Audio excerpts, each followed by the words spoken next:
Hello everyone, আজকে দেখাবো হচ্ছে লাউয়ের ডাঁটা দিয়ে শিং মাছ রান্নার রেসিপিটা। তো কিভাবে রান্না করি সেটাই আপনাদের সাথে শেয়ার করছি। এখানে লাউয়ের ডাঁটাগুলো এবং সাথে অল্প কয়েকটার মতো লাউয়ের পাতা আমি সুন্দর করে কেটে পরিষ্কার করে নিয়েছি। এই পাশ থেকে শিং মাছগুলো আমি পরিমাণ মতো হলুদ এবং লবণ মাখিয়ে নিয়েছি। এবার হচ্ছে রান্নাটা বসিয়ে দিব। তো প্রথমেই হচ্ছে মাছগুলোকে সুন্দরভাবে ভেজে নিব। এজন্য হচ্ছে কড়াইতে পরিমাণ মতো তেল দিয়ে মাছগুলোকে সুন্দর মতো ভেজে নিলাম। মাছগুলোকে আমি কিছুক্ষণ সময়ের মতো ভালো করে একটু ভেজে নিব। অবশ্যই মাছটাকে কিন্তু সুন্দর করে একটু লাল লাল করে ভাজবেন, না হয় কিন্তু মাছ থেকে একটা কাঁচা একটা স্মেল লাগতে পারে। যাই হোক, মাছটা ভাজা হয়ে গিয়েছে এবং ওই মাছ ভাজা কড়াইতেই আমি আবার পরিমাণ মতো তেল দিয়ে দিলাম। এবার দিয়ে দিলাম কিছু আস্ত ফোড়ন, যেখানে ছিল হচ্ছে তেজপাতা এবং আস্ত জিরা। আর হচ্ছে এই দুইটা উপকরণই একটু হালকা ব্রাউন কালার হয়ে গেলে এরপর আমি কেটে রাখা আলুগুলোও দিয়ে দিলাম। আলুটা ছিল কিন্তু নতুন আলু, আর নতুন আলু কিন্তু অনেক বেশি ভালো লাগে খেতে। মিষ্টি আলুটা আমার কাছে ভালো লাগে না।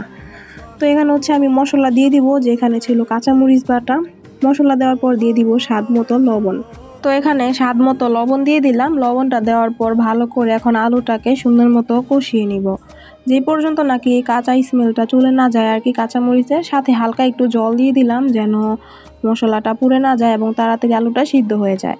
তো এখানে হচ্ছে কিছু গুঁড়ো মশলা দিব, যেখানে ছিল পরিমাণ মতো হলুদের গুঁড়া এবং হালকা একটু শুকনো মরিচের গুঁড়া। শুকনো মরিচটা দেওয়ার কারণ হচ্ছে জাস্ট সুন্দর একটা কালার আসার জন্য। তো সব কিছু দেওয়া হয়ে গেলে এবার ভালো মতো আবার ফাইনালি একটু কষিয়ে নিব। তো এই রান্নাটা খুবই সিম্পল কিন্তু খেতে অসাধারণ লাগে, যেহেতু সবগুলা কিন্তু দেশি মাছ, তাছাড়া দেশি সবজি এবং নতুন আলু, তো বুঝতেই তো পারছেন। তো আলুটা সুন্দর করে কষানো হয়ে গেলে এবার আমি কেটে রাখা ডাঁটাগুলা দিয়ে দিলাম। এখানে ডাঁটার সাথে কিন্তু কিছু পাতাও দেওয়া হয়েছে। তো এটা হচ্ছে ভালো করে কিছুক্ষণ সময় আবার একটু কষিয়ে নিব। যেহেতু টাটকা টাটকা ডাঁটাগুলা, তো এটা কিন্তু সিদ্ধ হতে বেশি সময় লাগে না। যাই হোক, সুন্দর মতো কিন্তু কষানো হয়ে গিয়েছে। ভালো মতো কষানো হয়ে গেলে এবার হচ্ছে আমি ঝোলের জন্য পরিমাণ মতো জল দিয়ে দিব। এখানে রান্নার ক্ষেত্রে আমি অবশ্যই গরম জলটাই দিয়েছি যেন খুব তাড়াতাড়ি রান্নাটা হয়ে যায়। জলটা দিয়ে ভালো করে তরকারিটা এখন ফুটিয়ে নিব।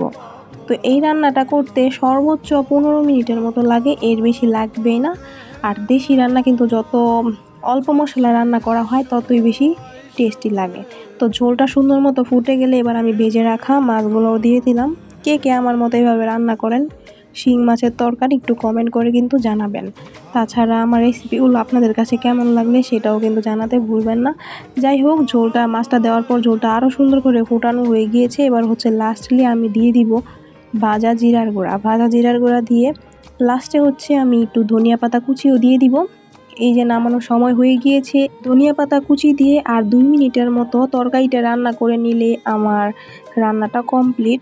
তো কার কাছে কেমন লাগলো? খুবই সিম্পল দেখানোর চেষ্টা করেছি, একবার হলে এভাবে রান্না করে দেখবেন। খুবই ইজি কিন্তু খেতে অসাধারণ, খুব সুন্দর একটা ফ্লেভার হয়। তাছাড়া আমার কাছে খুবই খুবই পছন্দ। যাই হোক, তরকারিটা কিন্তু সুন্দরভাবে সিদ্ধ হয়ে গিয়েছে সব কিছু। তাছাড়া ঝোলটাও সুন্দরভাবে শুকিয়ে গিয়েছে। এবার হচ্ছে আমি নামিয়ে নিব। তো তরকারির লুকিংটাই তো দেখতে পাচ্ছেন, অনেক বেশি লোভনীয় লাগছে। তাছাড়া গরম গরম ভাতের সাথে খেতে জাস্ট অসাধারণ। কার কাছে কেমন লাগলো রেসিপিটা অবশ্যই কিন্তু কমেন্ট করে জানাতে ভুলবেন না। So thanks for watching this video. Tata.